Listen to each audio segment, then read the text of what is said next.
Welcome to your EDUC 640 Balanced Literacy Week number 3 introduction. During this presentation, I will provide a flashback to week number 2 with an added highlight of balanced literacy element, which will be featured each week to explain and explore each component a bit more. Then I'll break down this week's activities as we delve into our best practice text. This week's load is a bit heavy, but there is a method to my madness as I try to squeeze all the learning from this class into an entirely online class. Please bear with me. Things will level off after this week. There are 2 discussion forums to participate in and a reflection. Continue with me as we find out what week number 3 has in store. Flashback to week number 2. Throughout our forums and reflections, some of you mentioned sharing insights from this class with your colleagues in the fall. I definitely encourage you to. When I went to grad school for my reading license, specialist license, and master's, there was so much I learned that I wish my fellow teachers knew as well. Don't get me wrong, many of them were experts in their own areas and had great knowledge themselves, but it seemed to be more broad. As we know, literacy isn't limited to just reading and writing classes. They permeate throughout all academic areas. So I started doing just that after taking these graduate courses. In our team and grade level meetings, or now we call them PLCs, I would bring some ideas and articles with me and push for my team members to try them. And in the end, I was able to structure more of a balanced literacy workshop for the intermediate teachers that I worked with at my first job. They're still using that same model today, so it was successful. If you're taking this class to obtain your reading certificates and masters, you'll find that part of that means you're willing to be a leader in the area of literacy. So please, share these ideas, articles, and the knowledge you receive from these graduate classes. Spread the wealth so we can do what's best for the students we service. All right, on to our flashback. I loved reading the forum posts about digital literacy and 21st century skills. You will notice that the 4 C's referred to in regards to 21st century skills is closely aligned with best practice teaching as well. The chapter excerpts from Because Digital Writing Matters provided some neat ideas to try and sounds like they are working in many of your classrooms. When we allow students to enter the digital world in our classroom, we need to make sure to also teach them digital citizenships and how to participate in a digital world and be productive and critical about information they read and write about. One quote that really resonated with me from chapter 1 is, "It is a matter of uncovering the most powerful uses of technology to accomplish learning goals for specific students, create digital environments and experiences to extend their most effective practices into even more powerful learning opportunities for students."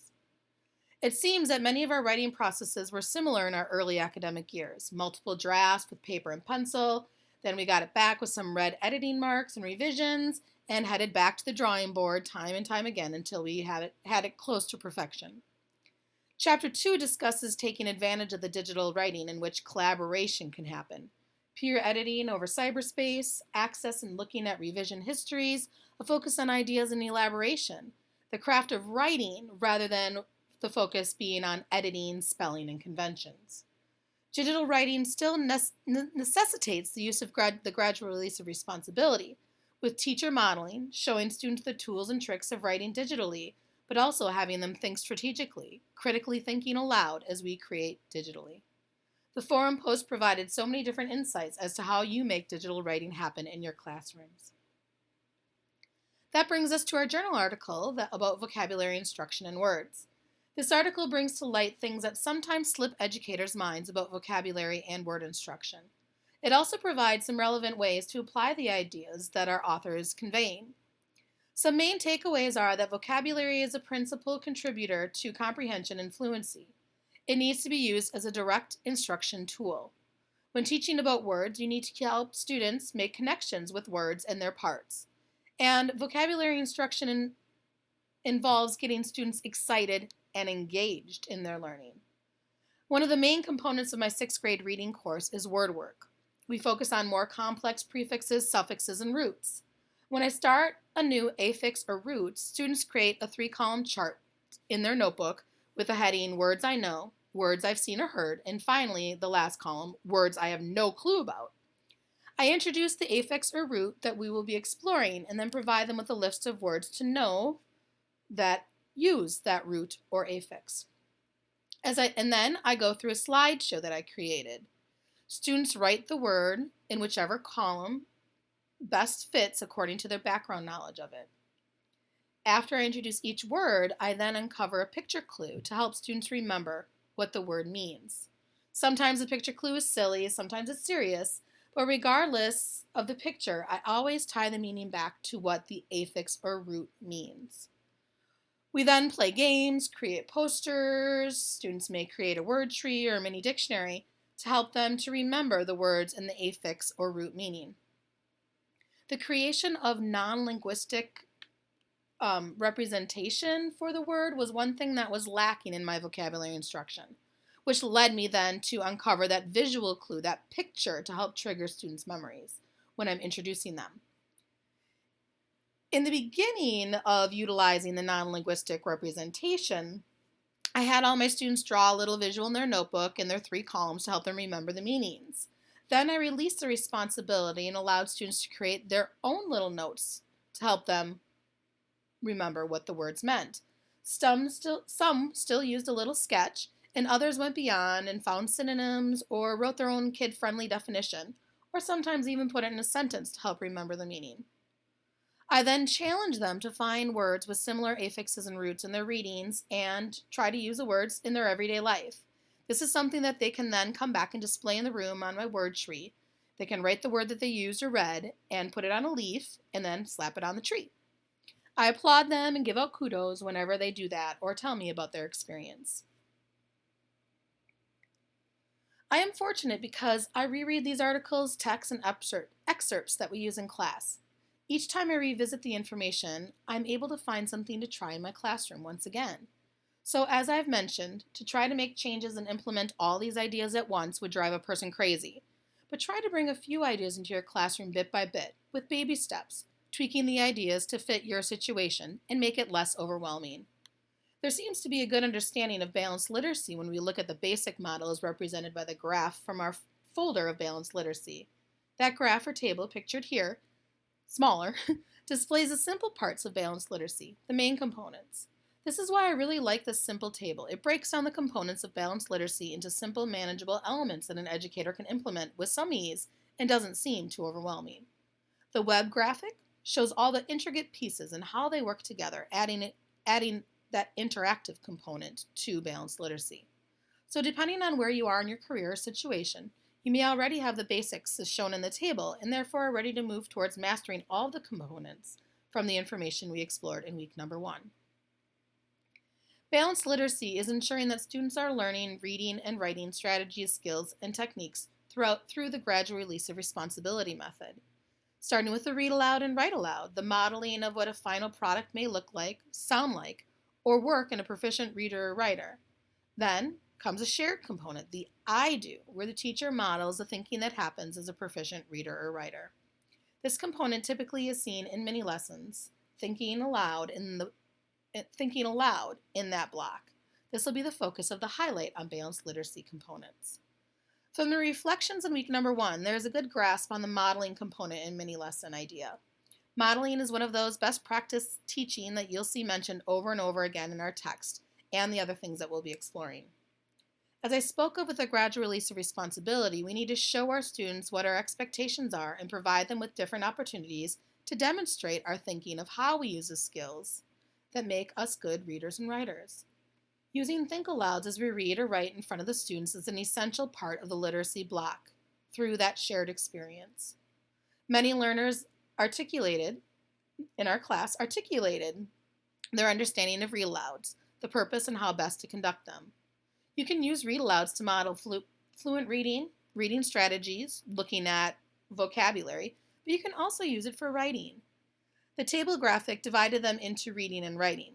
Modeling, writing, and including think alouds as you write is important as well, but you can also use a read aloud for writing, finding mentor sentences, which have been referred to as mentor authors, to emulate the kind of writing you want your students to mirror.